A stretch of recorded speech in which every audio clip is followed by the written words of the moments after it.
Top three alum Jen Kem is here. If there ever was a powerhouse author, it's Jen. We are counting the days till Jen's book launch for her book, Unicorn Team, which comes out February 4th. Jen's been working on this book for 5 years, and that does Four and a not half. Mhm. include all the thinking and living and experiencing and testing and proving and getting results. That one of the things I love about you, Jen, that you're not writing a theory. You're not writing, wouldn't it be nice? You're not writing your just hope for the future. You're saying, this is what works, and I know because I worked it. I love that. You came into T3 with that, but your author journey has been bumpy, just some peaks and valleys. And I love that you stayed the course to land where you landed. Unicorn Team is traditionally published through Big Five, Penguin Random House. The imprint is Hay House. And so I want to hear from you. For whom did you write Unicorn Team? So I wrote Unicorn Team for people who want to get their ideas into the world and face pressure, friction, and noise getting it into the world. And so, whether you are a solopreneur, whether you are leading a team as part of a small business, or you work in a corporation leading initiatives there, or even being the person in your house that wants to change the way your entire family lives going forward, it's basically for people who have an idea for their life and or the world, and they want to actually make it happen with speed and success without killing themselves along the way. I love that. And what is the core message of this book? Hmm. Well, so the original core message, I was pulling up all my old top three. I did all the work, friends. I always tell people, like, if you really want to do something well, then learn from the right teacher. So everyone in this room, you know, if you're top three alums or students, we're all really smart to be here. So I'm really grateful. But so I'm going to share my original core message, but it evolved because the Yeah. book took so many turns in the last 5 years. So I just opened it. I was like, oh, that's what it was. Behind every iconic brand is a great team. Behind every great team is a values driven leader. That was the original. Yeah, I remember. And it's still relevant, obviously. But when I talk about now who the book is for, it's really about people who have ideas. The core message is really now that if you have ideas, you're a leader that the world needs to hear from. That's really what it is. Because we separate a lot of times our ideas from leadership. And Oh, actually, the greatest ideas become leaders, whether it's a product, like a product leader or a person leader. And I mean, today is a great day to talk about leadership too, isn't it? Because it's MLK Day. I mean, that's really what I care about the that most. But is all we are talking about today. yeah, MLK had a dream, had an idea for the future of what he wanted to live in. You know, he was martyred obviously for those ideas, but no one will deny that he's a leader. It's because of his ideas and his willingness to communicate them and then to rally people around that idea to change the world. And now we have a federal holiday, at Yeah. least, for it. So, So that perspective shift from the core message is to stop thinking of your idea as something as an extension of you or that you have to do. It's actually part of who you are. It's how you, it's, that is profound. Dang. I have to think on that. That is profound. What? I'm really thinking now about that. That is good. Okay. What is the promise of the book, Jen Kim? well, the promise of the book is that any idea you have, you can use the model called the unicorn innovation model that's in the book to put your idea in and that it comes out being something you're really proud to talk about. And the flip side is you can put ideas in and realize the idea that you thought you wanted isn't what you really wanted so that you don't spend any more energy, time, or money on things that actually don't reflect your values and your dreams. And so it has both transformations, if you will. It solves both of those problems. I love that. And I also, in chapter one, you have us getting to work almost immediately. I actually have gone through a couple of those exercises with you in person in chapter one. And it was even one of the questions in the exercises just kind of brought me to my knees in a good way. When I think of you, I think of you as you're a person who I have to listen so closely. And I'm not saying I don't listen. I'm not saying I'm not a good listener. I'm just saying you're so brilliant that I have to make myself cut off all distractions so I can pay such close attention to what you're telling me. And one question can have all of everything go click, click, click, click, click completely into place or just blow my freaking mind. And I felt that and I love that when I started reading Unicorn Team, I was like, look what you did. You went right into chapter one, you were like, let's go, let's do it, let's figure out if this thing works or not immediately. Because you put a lot of the foundational stuff that we would normally see in a chapter one in the introduction. I don't know. I just thought it was really interesting how you kind of worked all that out. Jen, what are you going to read for us to start? Well, first, I want to also just share, this is the real hardcover. I Oh, yeah, just I don't got have mine them. yet. I know. I'm so excited. I actually didn't even I was in New York for a pre-media thingy. I have my little post-its where I was thinking excerpts might want to be like, will be cool. But the cover it's hard to see, but there's this like really cool spot glass. And I think the book is going to be so helpful and useful to you. I even told people, the framework in here is how I picked my second husband, meaning like I knew like my idea of the person I wanted to live with the rest of my life. I was telling people like people don't get married to get divorced in general, right? So if you're gonna get married again, let's have a process to make sure this idea fits your life. So my point is that I was in New York City and I got, I got my books shipped there because I knew I would be there and we had some opportunities there. And anyway, I'm so happy with it just overall because I think one of the biggest stressors is like, how's my book going to look? Is it gonna appeal to people? Because we know that the cover is so important. You reinforce that even in top three with me, AJ. So this is the book and it's really great. And thank you for also AJ saying that to buy it. And right now, to be honest with you, we'd love for our Amazon orders to go up because I'm really proud to announce that our pre-orders, we have like had so many indie booksellers get our orders because we really believe in bookstores. Like AJ, you're making my young Judy Bloom like living vicariously through her come true just being on Monday Night Reading because I love that you said that like usually this is for fiction. And I thought when I was younger, I'm like, one day I'm going to be a writer. And even in my acknowledgments, I talk about how I thanked Judy Bloom and Beverly Cleary. And I said, thank you for making me know that being an author was like the coolest thing in the world. And so I love that you're making this spin on nonfiction and prescriptive nonfiction. Like we need to tell our stories and read. So thank you. Thank you. So yeah, so this is the book. The hardcover is worth getting because it's so sturdy. And I truly believe that you're going to use this. It's not a book not just to buy or even to read.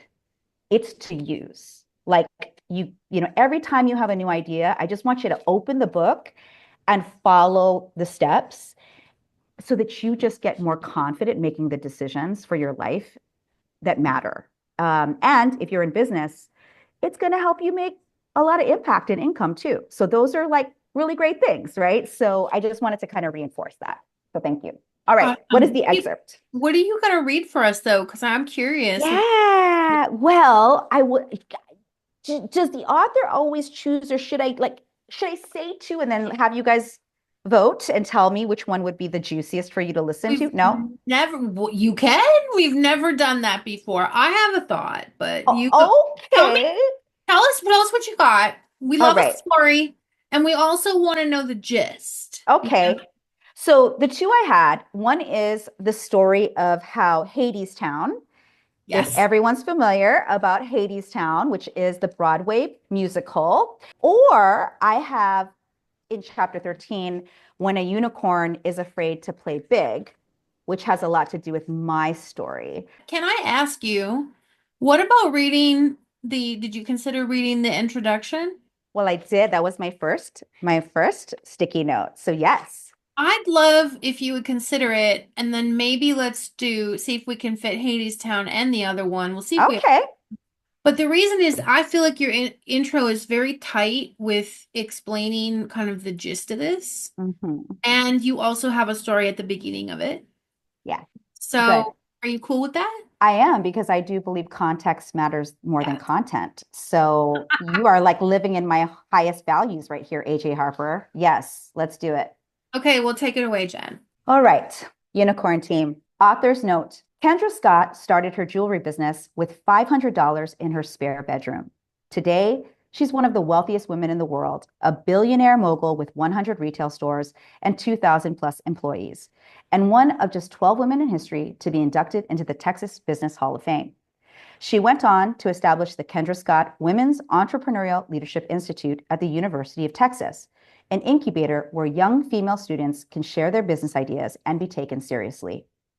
Shanann Penna made homemade protein bars in her kitchen and shared them with family and friends who were blown away by the creative flavors and how shockingly delicious they were.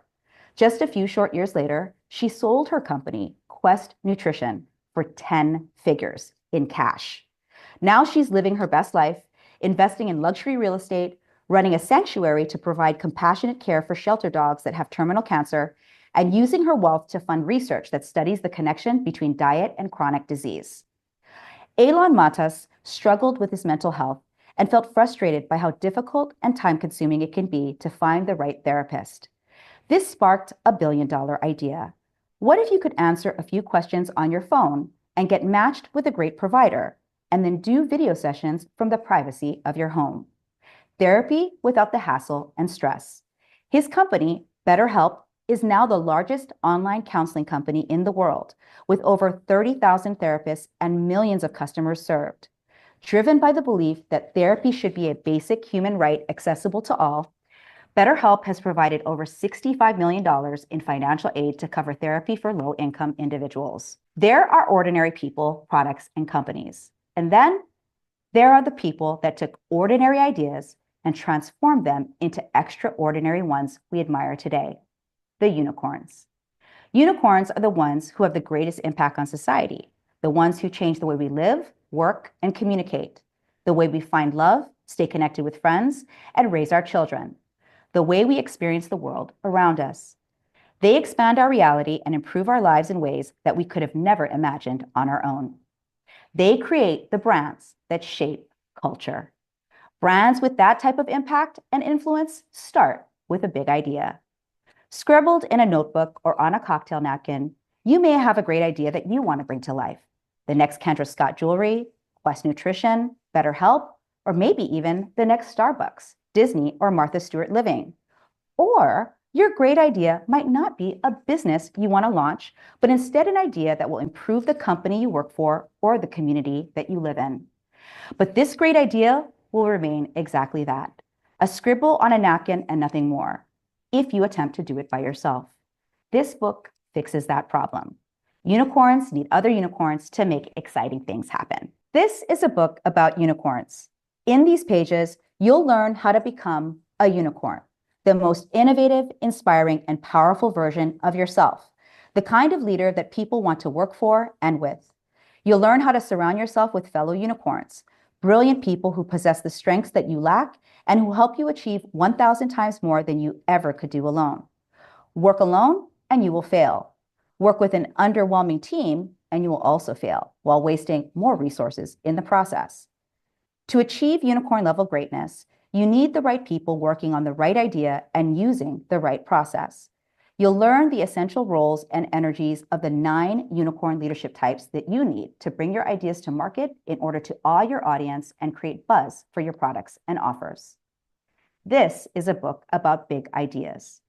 I'm going to explain why most great ideas never become a reality and how to make sure that yours does.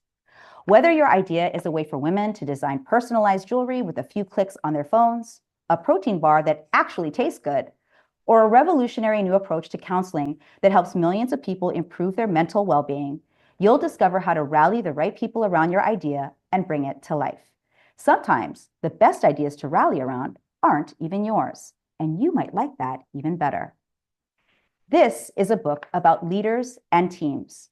Big ideas don't happen without powerhouse teams. However, most teams are dysfunctional.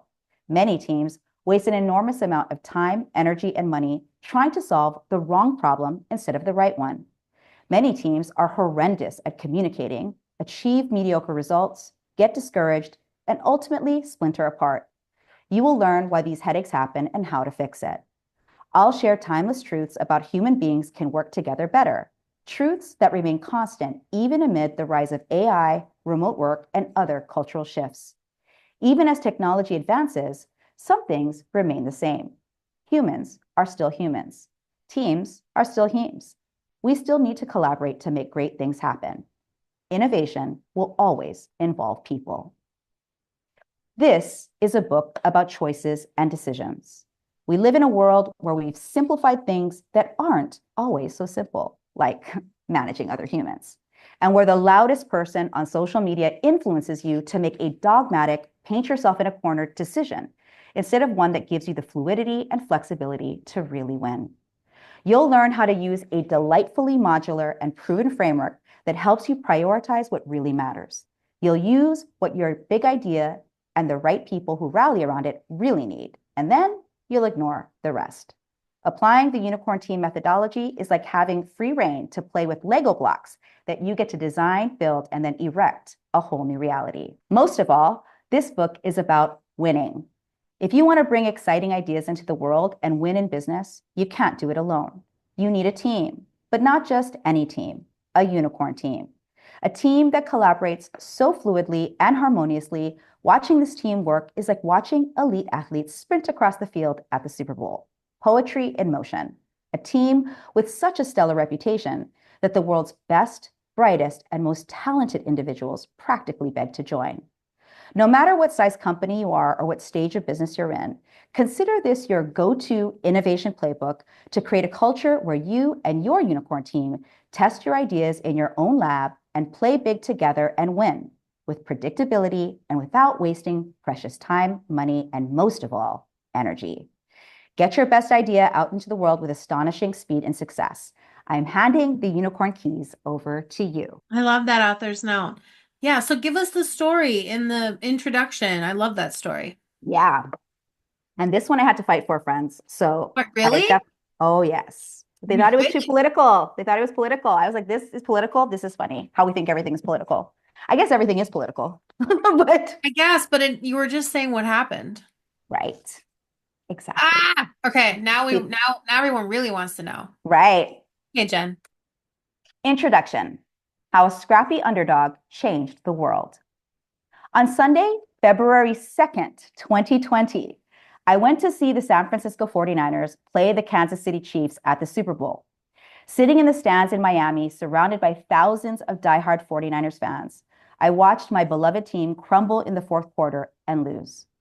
I felt tears gather in the corners of my eyes and my stomach dropped. This was a personal tragedy. In fact, I was sure it would be the most devastating moment of the year. Ha! On Friday, March 13th, I picked up my son from elementary school and didn't drop him off again for 340 days, along with every other parent who had school-age children. Practically overnight, new phrases entered our collective vocabulary. Social distancing, super spreader, flatten the curve. Late night talk show hosts delivered monologues live from their kitchen tables with family members operating the camera gear and family pets running across the screen. Nothing was normal anymore. While people like you and I were figuring out how to use this thing called Zoom and turning our homes into multi-purpose offices, schools, and gyms, pharmaceutical companies were sprinting to develop a vaccine for COVID-19. The billion-dollar question, which company could do it the fastest? The stakes were extremely high. 500,000 people had already died. Millions more were expected to follow. Hospitals were overwhelmed and running out of beds for sick patients, setting up temporary triage centers outdoors and turning refrigerated trailers into morgues because they didn't have enough space for the bodies piling up. During a deadly surge, one hospital in California received a shipment of 5,000 body bags. You don't need a crystal ball to know that's a very bad sign. We needed a solution. Frankly, we needed a miracle, and we needed it now. Race for a cure. As the global crisis and fear both mounted, two companies took on the race for a vaccine. One company was Pfizer. You know them as the makers of pharmaceuticals like Advil, Chapstick, Preparation H, Neosporin, EpiPen, and one of its most famous prescription medications, Viagra. Pfizer had already produced 350 successful medications and other products and was poised to be the first to market with a vaccine. A giant behemoth biotech company, 150 years old, with 96,000 employees and $51 billion in annual revenue in 2019, they, along with Johnson & Johnson, another household name, were the obvious frontrunners to win the race. And then there was Moderna, the David to Pfizer's Goliath. Moderna, a relatively new company, just 10 years old, was the underdog. With 800 employees, a skeleton crew compared to Pfizer's workforce, and zero commercial products on the market, they decided to put their hat in the ring. At the time, Moderna was a biotech company working on treatments for illnesses like cancer and cystic fibrosis. They were doing important work and gaining traction, raising $2 billion in venture capital funding. While $2 billion is nothing to scoff at, remember, it's peanuts compared to what Pfizer raked in every year. Moderna had never brought a product directly to the marketplace. Their first attempt would be mRNA-1273. It often takes 5 to 10 years or more to create an effective vaccine. Moderna got the job done in 42 days. Just a few weeks after the genetic code of the virus was released, Moderna shipped a box containing a few hundred vials of the experimental vaccine to the National Institute of Allergy and Infectious Diseases. This made Moderna the first company to deliver a potential vaccine for clinical trials. Soon after, they became the first approved to do a small early-stage trial on actual humans. During the trial, 0 people developed severe COVID-19 symptoms, not a single one. And the Moderna vaccine was 95% effective, far higher than many scientists expected. Long story short, it worked, and it worked shockingly well. Pulling this off on such a wildly fast timeline was a feat deemed absolutely remarkable by one vaccine expert who advises the FDA. Billions earned, and the queen of country music's seal of approval. In December 2020, the US Food and Drug Administration authorized the Moderna COVID-19 vaccine under an emergency use authorization. The internet went ablaze when Dolly Parton proudly got her Moderna shot, singing her classic song Jolene, but changing the lyrics to vaccine, vaccine, vaccine, vaccine, offering her seal of approval for this medication and encouraging her fans to do the same. Sidebar, Parton herself used her own money to help fund the vaccine development, a charitable donation that Dr. Naji Abumrad said made the research toward the vaccine go 10 times faster. Thanks to mRNA-1273, commonly known as Spikevax, Moderna's annual revenue exploded astronomically from less than $1 billion in 2020 to $18.4 billion in 2021 and $19.2 billion in 2022. How did a scrappy 10-year-old business pull this off? A working vaccine and one of the world's most beloved entertainers endorsing your product and giving her blessing on social media? That's the kind of positive PR that no amount of money can buy. Sure, Pfizer rolled out their own vaccine too, but Moderna did it faster and with significantly fewer resources. Who was the leader behind this unlikely achievement? Tracy Franklin, the 39-year-old chief of human resources. Franklin had been with Moderna for only 1 year and suddenly found herself facing the biggest professional challenge of her life. She had to keep morale high while the world was falling apart, support team members through their stress, loss, and grief, and navigate complicated psychological and emotional dynamics, including the public's general mistrust of new medications, particularly fast-track vaccines, all while leading the Moderna team through the most daunting project of their lives. No big deal.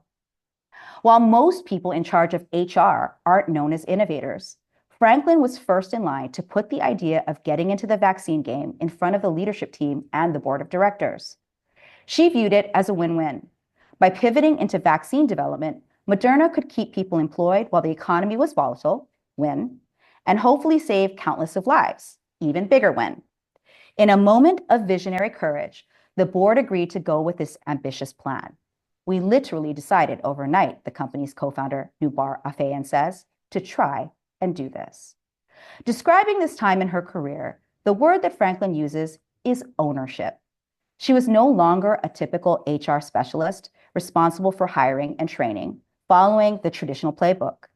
Moderna's company's values are bold, collaborative, curious, and relentless. And Franklin found a way to make these values burn strongly in each team member's heart. She took ownership of delivering the massive results that she had promised, laying out the timeline, which was unheard of, and inspired people to believe that it could be done. And she led the business in a new direction and impacted the health of people around the world. And Franklin is a unicorn, an extraordinarily smart, skilled, driven person who consistently exceeds expectations. But there's no way she could have accomplished this miracle by herself. To overcome all the obstacles and achieve a nearly impossible goal, she needed to create a unicorn team. You can too. And that's what this book is about. First, I just have to say, we've never had anybody sing in MMR, and do you do that in the audiobook? I do. Yeah, I love That's my it. little orphan. That's my orphan Annie in on Broadway that I wish I was when I was a little girl. So I had got my little chance with my audiobook. I heard you tell this story how you were auditioning for Little Orphan Annie on Yes. Broadway. Yeah. Yes. You're a great reader, by the way. Oh, So, thanks. by the way, everybody, you could also get Jen's audiobook. I would say get that extra, get the hardcover to be supportive of Jen right now. I learned a lot of stuff in that story, actually, that I didn't know. And then do you go on then to explain how she built that team? Exactly. So right after that, I say, this is not luck. Definitely, it was as I said, a visionary act of courage in a role that, again, traditionally, I came from corporate. My story is I worked in corporate for 15 years and then I left and became an entrepreneur, which is in the book. It's in chapter 13. If you ever came from the corporate world, you know that the HR department is definitely not looked at as innovative, and that's why I chose this story because I felt so deeply that it showed that no matter like what box society has put you in, you can show up and bring your ideas and shift things. And she really, if you know the whole story behind Tracy Franklin, she did it mainly because she knew that her scientists, and scientists are very like, you know, they're scientists. And she knew that they would practically lose their minds if they were out of work. And it was so she came from that HR piece of it first and then realized, wait, we could actually help make sure people don't die. And so in the next part of this opening chapter, I outline what I call the unicorn innovation model, which is the process to do what Tracy Franklin does. Again, even if you're new to your ideas going to market, or I want you to even think differently about an idea that the idea could be you, meaning reimagining who you are and how you're seen, even as an author or as a personal brand. And today, personal brand is more important than anything. Unfortunately, for some of us, are like, oh, that just sounds like awful. And I would say a personal brand is not about social media. A personal brand, as an author, you're building your personal brand, right? And so this book can even help you market your book when it comes out better. It can because you'll be able to describe you're the idea that needs reimagining, or your product needs reimagining, or you have another idea, all the things. So right after this story, I go right into that innovation model. So I want to just let people, what I've learned from you is about that a unicorn team has these people there's three types of people. You say visionizer, strategizer, and mobilizer. Yes, And when you yes. first explained that, I heard, when you were working on the book, I thought about, oh, that's why that didn't work. And that's why because you're talking about how you have the wrong sort of combo, or you have everybody's all got this, you got all visionizers. Well, we're not doing we're just talking about ideas all day long. Mhm. Can you share a little bit about, just real quickly, about what is a visionizer, strategizer, and mobilizer? So the first thing I want everybody to understand about visionizer, strategizer, mobilizer, and from this point, you'll probably hear me call them V's, S's, and M's, just so because they're long words and whatnot. Anyone who has an idea is a visionary. Okay. So out there, most people think, okay, visionaries are running the world. And the narrative does support that, right? Based on what's outside. But when it comes to actually bringing your ideas to life, there are three types of what I call energies rather, that are active. So that's why they're called visionizer, strategizer, and mobilizer, because the izer part is the action-oriented piece of it. So you can be a visionary, somebody who has like is leading either a, again, you could be a solopreneur, just trying to bring your product to market and working with like part-time help. You can be an author who wants to publish your first book, and the unicorn you're looking for is AJ Harper and top three in the community, right? Like that's your unicorn team for your book. But what's key is that you need to know what kind of energy that makes you motivated to go, like to work on what I call the right hard things. So visionizer, strategizer, and mobilizer are energies, not people. That's the first thing I want everybody to get. There are a lot of books out there that talk about time management. And the ultimate goal of the book, besides you picking the right ideas and bringing the right ones to market, is that you start to access this energy inside of you that makes you someone people want to go to the finish line with, right? That people are like, oh my gosh, I'm your huckleberry. And it's not always about money, because especially for those of us who had to bootstrap from the very beginning, I want to show you that most visionary people embodied what I call their leadership energy type, which is the V, the S, and the M, and embody that in such a way that people believed so much in them and those ideas, they rallied behind them. Just like Tracy Franklin, right, that I just read, or Steve Jobs, when you think about, I mean, everybody knew he was kind of a jerk, right? But why did people follow him? They followed him because his ideas were magnificent. And they were like, look, I don't have those big ideas, but I have some skills that could become part of that train. And we have to start to believe that we are those people too. If you really want your ideas to come to life, including even how do you enroll your kids into your dreams? Because they're usually like the biggest pressure, friction, and noise. At least they were for me when I was starting my business. So this book is about enrolling people. And the way to do that is to embody, again, your B, your S, and your M. So visionizer energy, and people with high visionizer energy are motivated by their ideas. They are like, my ideas are so awesome. And I think we all love our own ideas, but some of us aren't over motivated. Visionizer energy is like over motivated. Like they will talk about their ideas till the cows come home. Like they just talk about their ideas and their vision. Strategizer energy, those people who embody that, it are people who are motivated by results. So meaning, if the idea that I love doesn't get me results, a high strategizer energy will say, I'm not going to do it. And that's a good decision, because they actually know doing that is not going to get me results. So I'm okay. It's okay. Maybe that idea wasn't supposed to be mine. Maybe that's supposed to be someone else's idea, right? And then mobilizer energy, their greatest motivation comes from accomplishment. And so notice different ideas, results, accomplishment. So accomplishment is about closing loops and being highly skilled, meaning a lot of people think of like mobilizers as like admin, and admin is definitely one type of mobilization skill, but copywriting is a mobilization skill, right? Like if you are a great copywriter, feel accomplished by writing, finishing your words, finishing your pages. A scientist is a mobilization energy a lot of times. They know specific things. How the 9 leadership types, that's the subtitle of my book, the 9 leadership types you need to launch your big ideas with speed and success. You have a primary energy and a secondary energy. I am a primary S and a secondary V.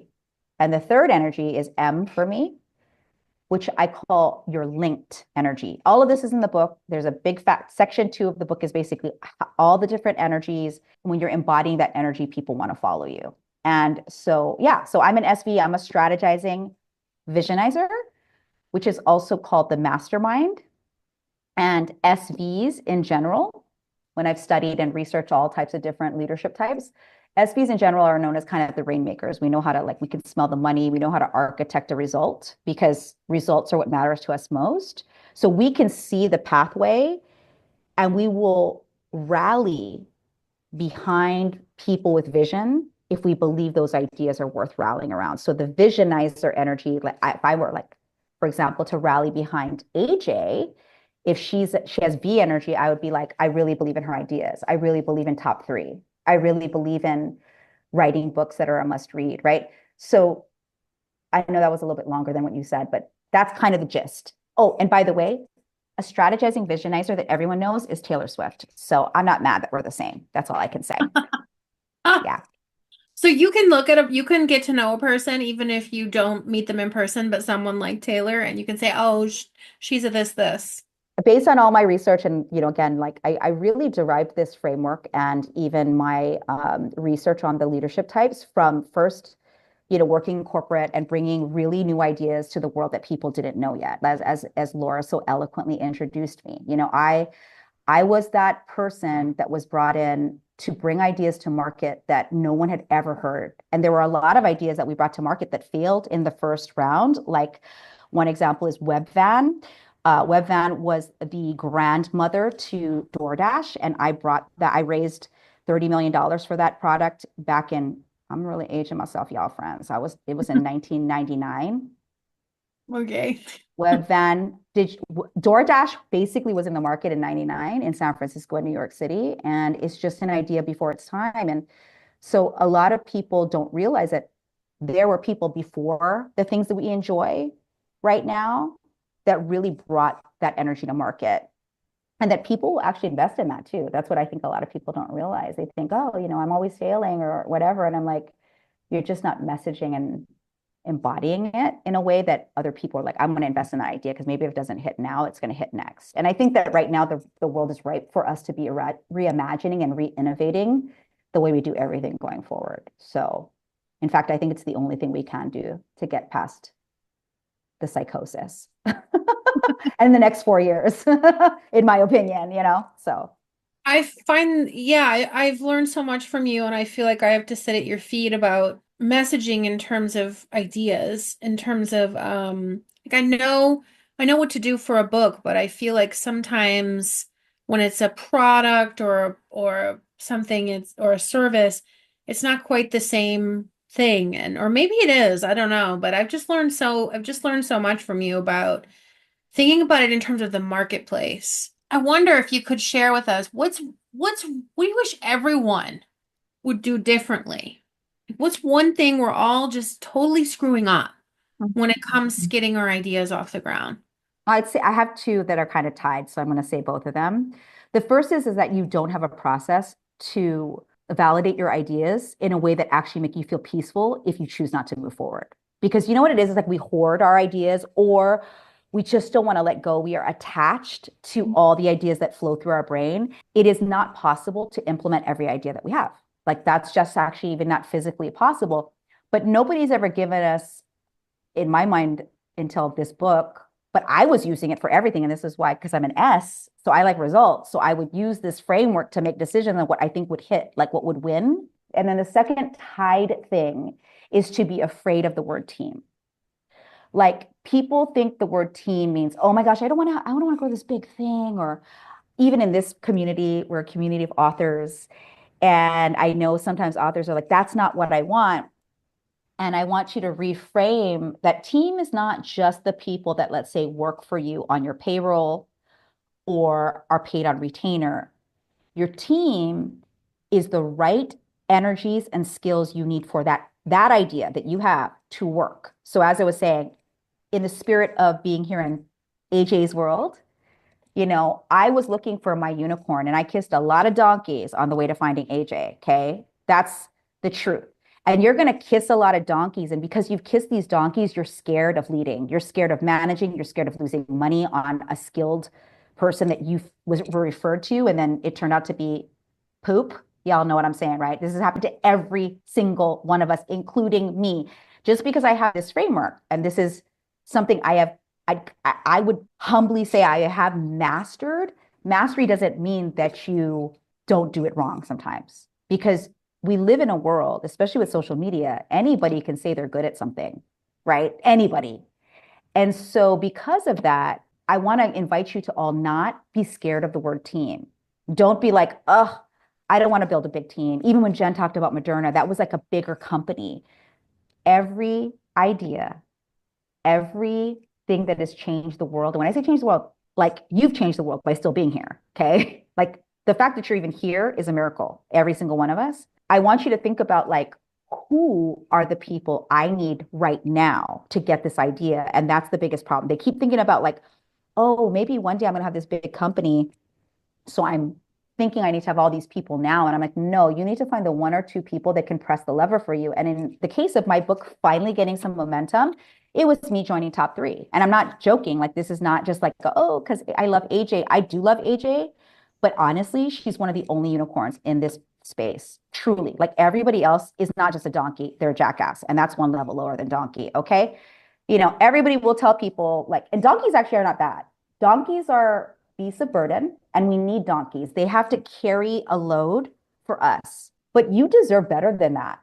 You need to be a unicorn, even if donkeys are going to follow you. Okay. But you definitely want to eliminate the jackasses because those are the most destructive people that cause chaos and make you lose your confidence in finishing your book, in getting your company to be, have more revenue, in again choosing your next life partner. I mean, seriously, right? Like we we we kiss a lot of jackasses and donkeys, and I want to invite you to like the unicorns are here, and the unicorns don't have to be here forever. Meaning, I finished my book. When I write my next book, I'll always be under AJ's tutelage because she really is to me the master and I'm the apprentice learning and wanting to be better at. So to me, it's like now unicorn to unicorn because now I'm finally an author. But when I first started working with her, I'm like, I'm still a donkey in this author thing because I don't fully get it. Right. And being a donkey, again, nothing wrong with being a donkey, but I wanted to become a unicorn author. And so that's how I want you all to think about it because it's easy to get people write books about one thing, and I fought to teach you the whole process because I felt it was that important.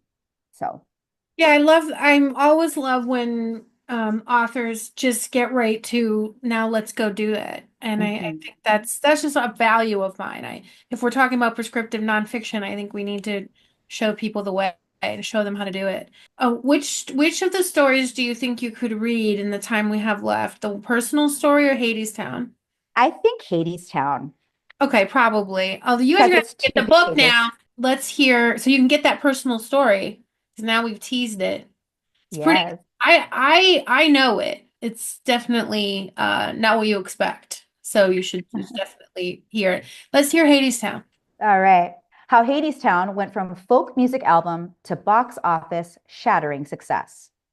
Anais Mitchell was driving in her car when she heard Greek gods singing in her head. No, she wasn't having an auditory hallucination. She's a singer-songwriter from a small town in Vermont and was on the road heading to a gig. As often happens for highly creative people, Anais was having one of those moments like you do when you're in the car or taking a hot shower and the muse knocks on the door of your mind. As the melody swirled in Aeneas's mind, she immediately thought about the ancient Greek tragedy of Orpheus and Eurydice. I always say it like it's hard to say. Eurydice, the lovers who become ensnared by Hades and can't leave his underworld kingdom without paying a terrible price. The music poured through her like water. She felt as though she wasn't even writing it herself. She was merely the vessel, the channel, and something was flowing through her into the world. Once Aeneas had enough material, she called together a few musician buddies, including Justin Vernon, the singer-songwriter best known for his band Bon Iver, and folk rock legend Annie DeFranco, and recorded an ethereal, dreamy concept album that she called Hadestown. Aeneas's unicorn leadership type is what I would categorize as mobilizing visionizer, or an MV. A strong mobilizer, she's a disciplined musician who can write original pieces, record, and deliver a finished product to market. In this case, an album with 20 songs. She also has a big dash of visionizer. She's an artist, dreamer, muse, and romantic, the person who sees what the world could be and the brighter future we can move toward. The Hadestown Concept album dropped in 2010 and was critically acclaimed, although sales and streaming numbers were modest at best. It had a small cult following of fans who passionately loved it, but it never achieved mainstream success. Anais crammed her band into a converted VW bus and drove across the US, touring with limited funds and bringing the music to small venues. It was a small-scale homespun project, and it could have easily remained an obscure album with a few thousand listeners. However, There was something undeniably magical about the music. It had the potential to become something bigger. But Aeneas couldn't do it alone. She needed a unicorn team. Enter Dale Franzen. Dale, a retired opera singer, was now running the Broad Stage, a brand new $50 million performing arts center in Santa Monica, California. Every week, Dale received stacks of albums from musicians, each hoping for the chance to get booked and perform at the Broad. Dale found most of these albums unimpressive and tossed them into the no pile. But when she played Hadestown, she was enraptured.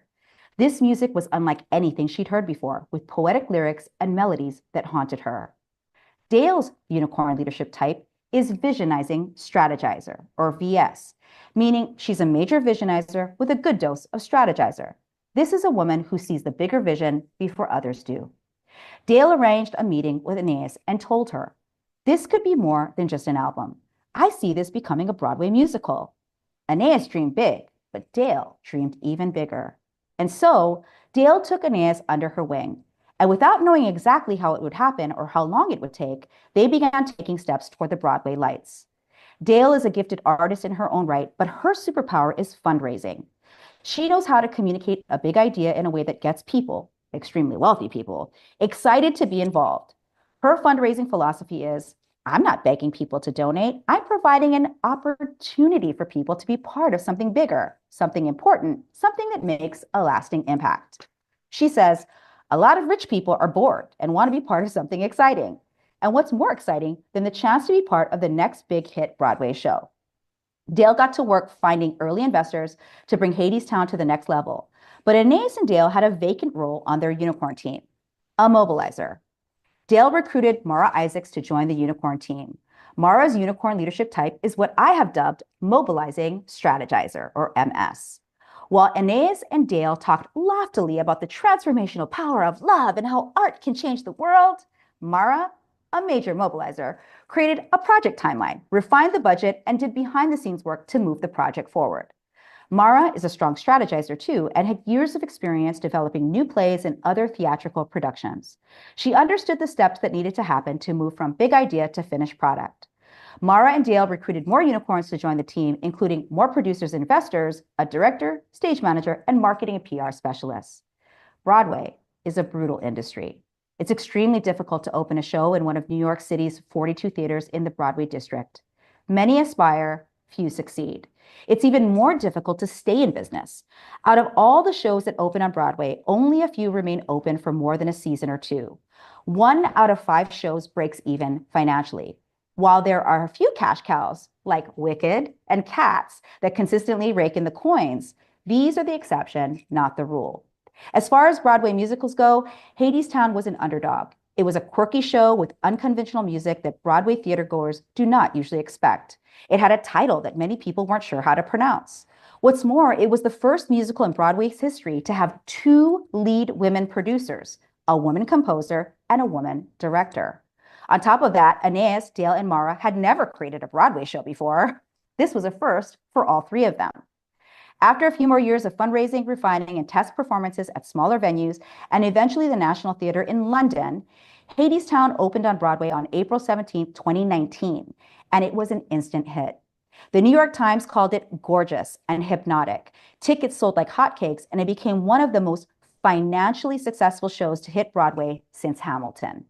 In fact, Hamilton's creator, Lin-Manuel Miranda, praised Hadestown on X, back then known as Twitter, posting to Aeneas, "Maestro, your baby's all grown up. I racked sobs in the audience. Bravo." He added that it's the most goosebump-inducing thing I've seen this season. Without ringing endorsement, tickets continued to fly. By November 2019, the show recouped its $11.5 million in investment just a few short months after opening night, a speed unheard of in the musical theater industry. The show swept the Tony Awards, scooping up 8 awards, including Best Musical, making it the most awarded show that year. A Grammy Award for the Broadway cast recording soon followed. In the first 5 years since opening night, the Broadway production grossed over $180 million, and that's not counting any revenue from the show's lucrative tours across North America, Europe, and Canada, as well as a South Korean production featuring a K-pop star in a leading role. Beyond its financial success, Hadestown captured people's emotions. Fans showed up to performances dressed as their favorite characters, wearing red flowers pinned to their clothing, the same red flower that Orpheus hands to his lover, Eurydice, in the show. Teenagers drew anime inspired Hadestown fan art and posted it on TikTok and Instagram. More than a musical, it was becoming a cultural phenomenon.